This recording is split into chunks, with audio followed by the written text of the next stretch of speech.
This is the one, if there's any issues that this is going to give you, this is the side that I would like to walk you through.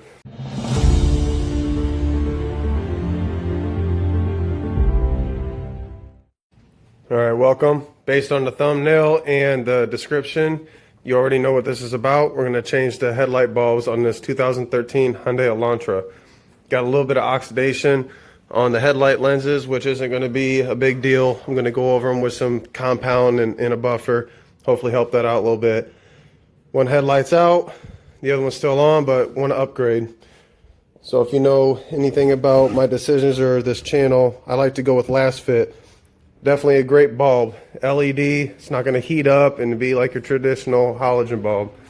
So without further ado, we'll go ahead and get into it. Just as quick reference, this side, very easy to get to. So I went ahead and did that first. This is the one, if there's any issues that this is going to give you, this is the side that I would like to walk you through. Still relatively simple, but I'm going to walk you through the steps. We're going to have to remove the headlight.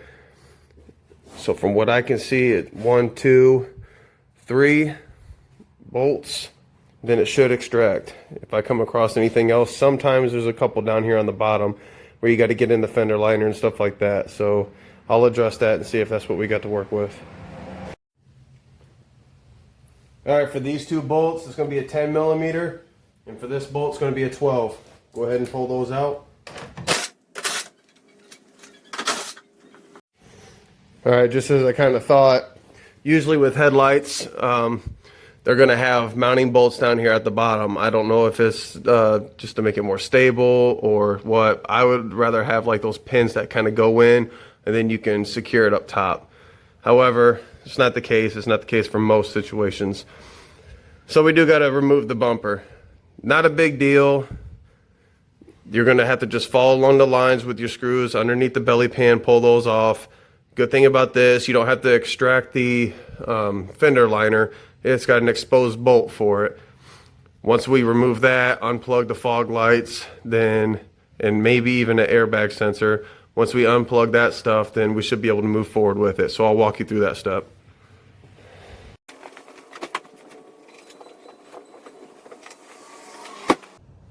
All right, once you extracted the top ones, again, turn your wheel in, access this bolt. There's going to be one on both sides. It's going to be mirrored. So right here, this one's a 10 millimeter. Pull that out. That's going to do is allow you to, there's little tabs in there, you'll feel it. Next, we're going to go around the front underneath and extract the screws from the belly tray. All right, once you're underneath, you're going to see this one. Sorry, you're going to see this one. It's going to be this one. You're going to kind of follow it all along. And you're going to find a bunch of these little Phillips. So we're going to go ahead and pull these off. All right, once you extract all those, again, there's only 3 of them on per side. Sorry, hold you stable. Again, there's only 3 of them per side. Just holding on some like little mud guards and stuff. They're the ones with the Phillips head. You're going to see a couple bolts under there for the belly tray. That's actually supported by the cross member down there, so you don't have to worry about that. Something to note about these when you take them, they're actually kind of like those plastic push pins, but instead they use a Phillips. So yes, the screw, the whole setup here is plastic, but just extract it, and then these little flares will go in. That way you can pop them out when you put them back in, then tighten the screw. It flares them out so it doesn't slip out.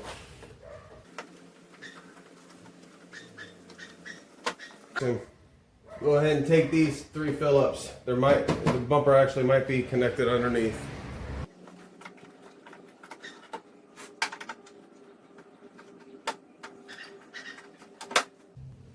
Now we should be able to pull off the bumper. You want to flare out the sides by the fenders and just kind of wiggle and work everything out. Try not to scratch the paint or drop the bumper.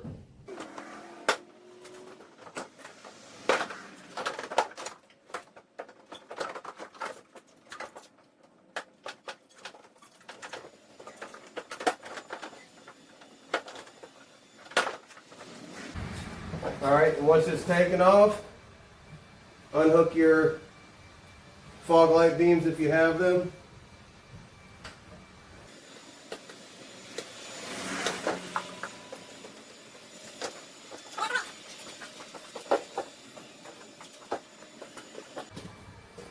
I like to lay bumpers like that with the front towards the wall just in case it does tip over. You're not rubbing the paint on the ground. All right, next we'll locate the bolts underneath the headlights. Okay, so I think it's fair to note there is one extra bolt. This one didn't have one. This actually would have came out. I think the lip of the bumper down right over here is what was preventing it from sliding out, because this headlight has a lip underneath it as well. So as far as the struggle in getting it out, that was the issue. If your car's been worked on before or you don't know, this is still the normal process to take it off, because again, there is one more bolt. It would have been right here, holding it in on the side. The rest, there's just alignment tabs underneath, but there is a bolt. As you can see on this one, hopefully if the light's right, there's a bolt right in there. Maybe you can see it now. There's a bolt in there. That side didn't have one. So that's okay. I'm assuming they probably didn't have to take this out in the past because it's easier access to the bulb. This one being right by the fuse box, you're not going to be able to do anything without extracting the headlight. So they probably slacked and didn't put that bolt in, but just wanted to run that by you. I'm not going to show you where they are. Well, I guess I just did, but this one didn't have it. So now we move forward with the process. This light does come out now. So we're going to go ahead and unplug this, open this. The only reason why we unplugged this is to give it room. Probably bad lighting. This wire harness is kind of tethering it together. So we want to unplug that so we don't pull any wires out, and then we'll unscrew the back.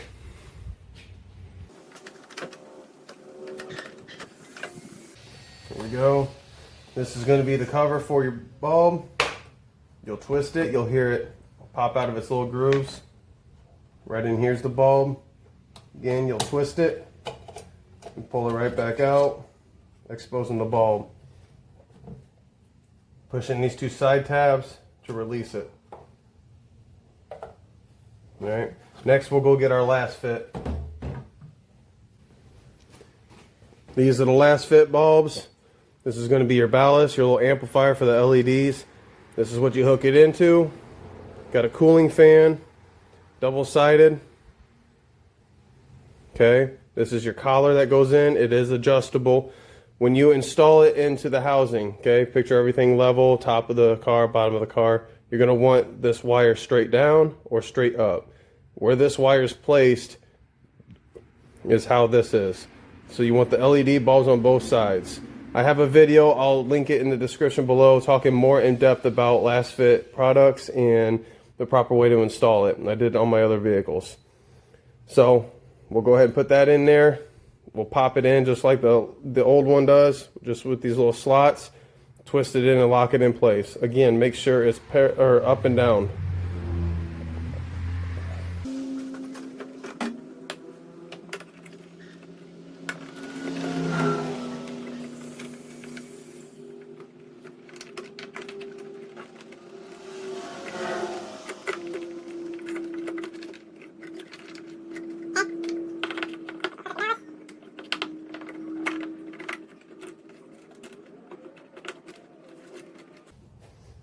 Just like that. You want to secure your ballast inside the housing.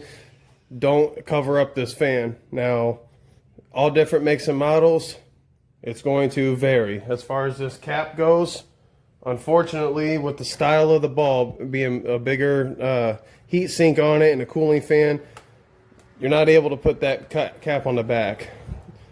Not a big deal. The odds of any moisture or any issues happening in here are almost slim to none. Sure, everything's possible, but I see zero issue with this. Some that you can get to close, I would drill holes in the back of that so that you have it's pulling in air, because that's really what you want. You want this to cool down. So as far as this process goes, just make sure it all fits in there nice and snug, and then reinstall the light. It's also fair to note on the other bulb, when you plug it in, if the light doesn't turn on, unplug it, twist the bulb around 180 degrees, plug it back in. Sometimes they're polarity specific. Time to go ahead and reinstall. It's everything that you did to take it apart, but in reverse. Just when you put this light back in, remember that harness that you unplugged. So plug that back in or else they won't work. Before the install, I'm actually going to take this opportunity to go ahead and buff these out. I'm going to get a trash bag. I'm going to lay over this stuff so I don't get much compound splatter. But then we'll walk it through the steps with that. Cover it up just a little bit. I just don't want splatter everywhere. Stuff like the fender and stuff, I can rinse that stuff off.